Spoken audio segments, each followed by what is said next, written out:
Hello, this is Dr. Grande. Today's question is, can I analyze the case of Aimee Betro? First, I'll look at the background of this case, move to the timeline of the crime, then offer my analysis. Aimee Betro was born on August 27, 1979, and raised in Stevens Point, Wisconsin. Her father's name was Stephen Betro, and her mother's name was Jeannie Johnson. Her parents separated when she was young. In 1996, Aimee graduated from high school. She attended a technical college and graduated in 2005. She studied early childhood education. Aimee had a few low-level jobs before being hired by the Milwaukee Brewers to sell tickets. By this point, she lived in West Allis, which is a suburb of Milwaukee. In September 2018, she met a man on a dating app who used the screen name Dr. Ice. His real name was Mohammed Nazir, and he lived in Derbyshire, England. His father, Mohammed Aslam, is also important to the story. Due to the men sharing a first name, I will use their last names to avoid confusion. Aimee and Nazir became romantically involved. On December 25, 2018, Aimee traveled to London and met Nazir in person for the first time. The couple spent the night together. About 5 months earlier, in July 2018, Nazir and his father had been involved in a bizarre dispute with a man named Aswat Muhammad. Aswat lived in Birmingham and owned a bridal boutique. Due to a disagreement over the price of a suit, Nazir, his father, and Aswat became involved in a fight. Later, Aswat allegedly smashed the windows of Aslam's home. During this incident, Aslam sustained a brain injury. Nazir was furious over his father being wounded and became desperate to get revenge against Aswat and his family. Before moving to the timeline of the crime, let's hear a word from today's sponsor, Factor. Eat stress-free with Factor's delicious, ready-to-eat meals. Every fresh, never-frozen meal is chef-crafted, dietitian-approved, and ready to eat in just 2 minutes. All you have to do is heat and enjoy. There is no preparation, and there is no mess. Skip the grocery store, the takeout trap, and cooking fatigue. When things get hectic, Factor is flexible. Change your order every week with plans from 4 to 18 meals per week, or pause or reschedule your deliveries anytime. Factor is the perfect solution if you're looking for fast, upscale options done easily, and it's less expensive than takeout. After a long day of researching, analyzing, and recording, Factor is my go-to solution to stay efficient and to avoid wasting time on cooking or going to the grocery store. They offer nutritious options that make it easy for me to stick to my goals. Head to Factor75.com or click the link below and use code DrGrandeFB50 to get 50% off plus free breakfast for 1 year. That's code DrGrandeFB50 at Factor75.com to get 50% off plus free breakfast for 1 year. Now moving to the timeline of the crime. On August 22, 2019, Aimee Betro took a flight to England. She landed in Manchester and took a train to the Birmingham airport. There she rented a car and drove to Derby, where she met Nazir. He climbed in the driver's seat of the rental vehicle. A few minutes later, there was a collision between the rental and 2 other vehicles, one driven by his father Aslam and the other by a female friend. Nazir fled the scene, and Aimee said that she was the driver. Aslam and the female friend received insurance payouts. The authorities believed this was an insurance scam. Later, Aimee's attention was shifted toward Aswat Muhammad. Again, this is the man who allegedly injured Nazir's father in a dispute over a suit. Aswat had posted an advertisement online trying to sell a motor vehicle. Aimee called him and acted as if she was interested in buying it. Aswat was confused by this because he never provided his phone number in the advertisement. This plan to get close to Aswat did not work, so Aimee tried a different method. On September 7, 2019, Aimee left her hotel and went to a car dealer where she purchased a used Mercedes E240. She did not use her real name, rather she used the alias Becky Booth. On several occasions, Aimee drove past the house where Aswat and his family lived in the Yardley area of Birmingham. She parked not far from the house and waited. About 45 minutes later, at 8:10 p.m., Aswat's son Sikandar Ali arrived home in his black Audi SUV. Aimee exited her Mercedes, approached Seconder's vehicle, and attempted to fire a 9mm pistol. The weapon did not discharge. Realizing what was happening, Seconder quickly put his SUV in reverse, running into the Mercedes as he was backing up. Aimee fled the scene in the damaged Mercedes and abandoned the vehicle nearby. At 12:18 p.m., now on September 8, 2019, she called a taxi to take her back to Oslot's house. Aimee walked in front of his house and pointed a pistol at it. This time, something surprising happened when she pulled the trigger. The weapon discharged. Aimee fired 3 times. 2 bullets traveled through a bay window and 1 bullet traveled through a bedroom window. Fortunately, the house was empty and nobody was injured. After the shooting, Aimee escaped by using a taxi. On the next day, September 9, 2019, she returned to the United States. Her lover Nazir met her there 3 days later. The couple appeared to have a great time together. They visited Los Angeles, San Francisco, Seattle, and Area 51 in Nevada. Despite all this fun, the couple had work to do. They decided to commit another crime. Nazir wanted to frame a former business partner named Ferris Quam. On October 16, 2019, Aimee mailed 3 packages of ammunition and gun parts to Ferris in Derby. In the UK, ammunition and guns are frowned upon. Nazir called the police and gave them a tip. The idea here is that the police would find the packages and arrest Ferris. Things did not work out the way Nazir hoped. When he flew back to England in October 2019, he was arrested.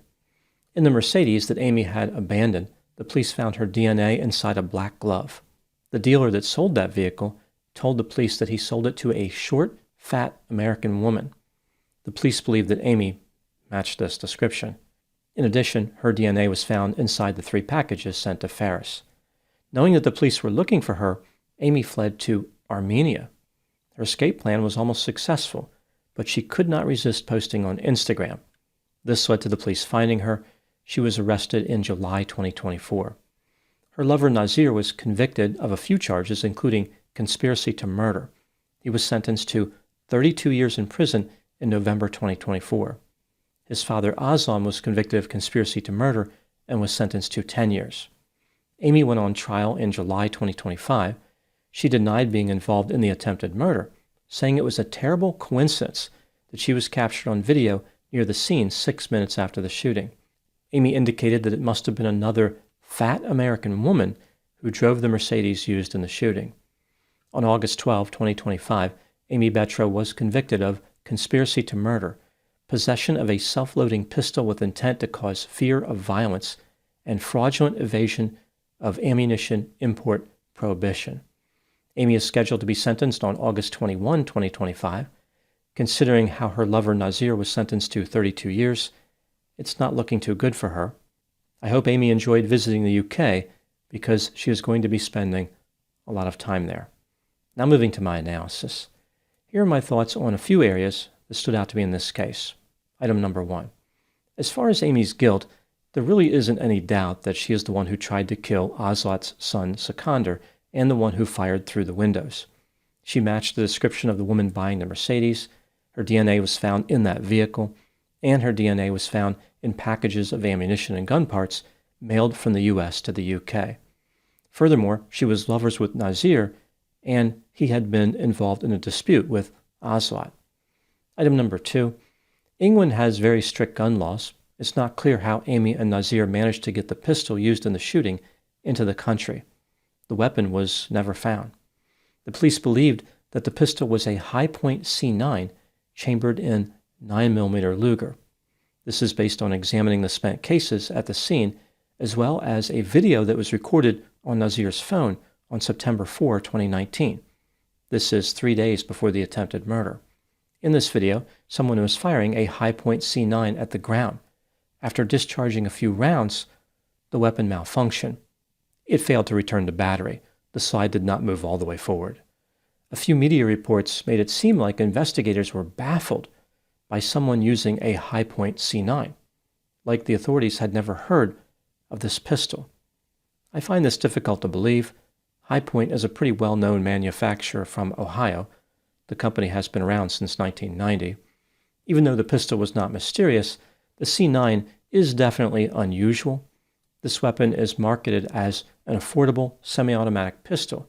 It costs just over $200. It uses a blowback design.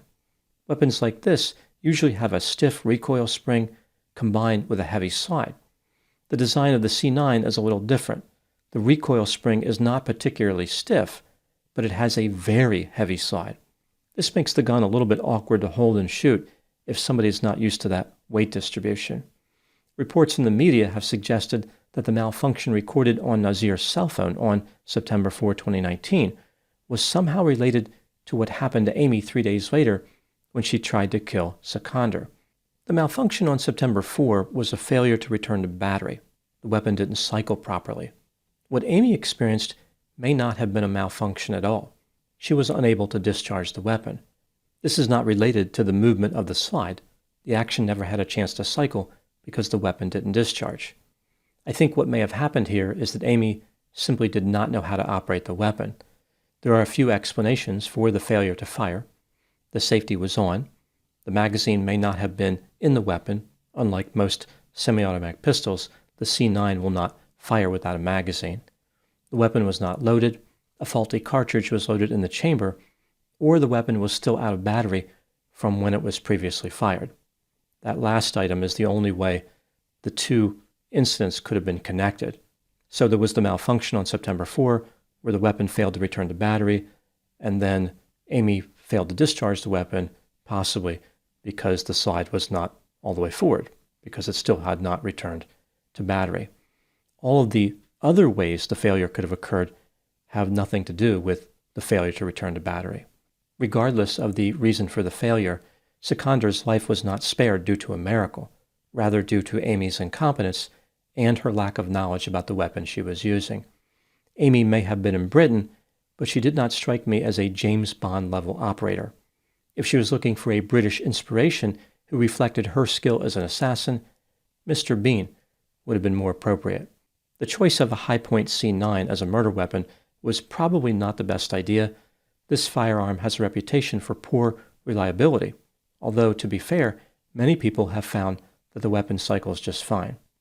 Embracing the unfairly earned reputation, however, could have bolstered Aimee's defense to one of the charges. Again, she was charged with possession of a self-loading pistol. The high-point C9 only qualifies for that title some of the time. Item number 3, what do I think happened in this case? This is just a theory, my opinion. During her early years, Aimee did not seem like the type of person who would someday be violent. One friend said that Aimee was the last person they would pick to kill someone.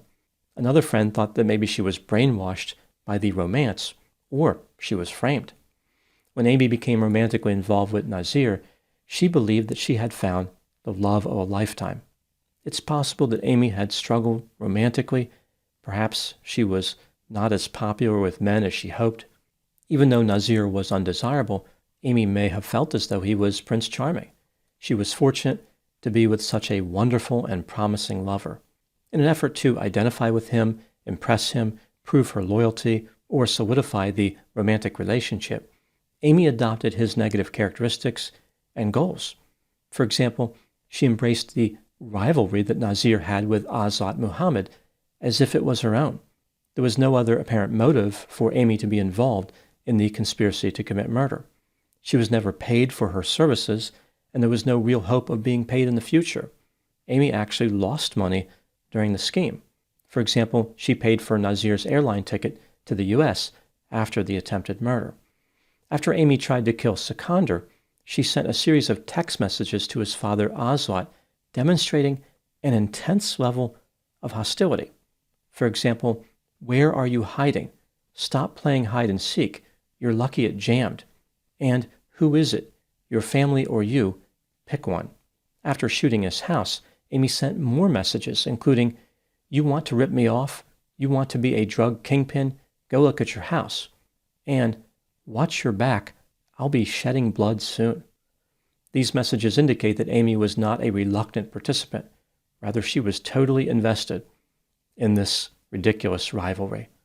Now moving to my final thoughts.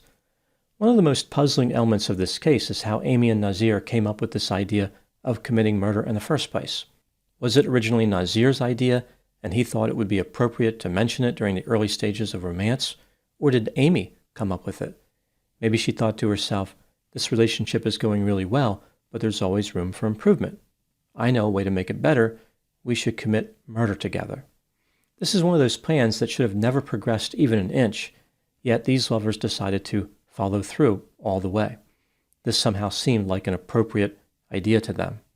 Fortunately, the same personality characteristics that led to an ill-advised plan, like overconfidence, led to the plan being poorly executed. Aimee may have used a high point, but in terms of her skill, she hit an all-time low.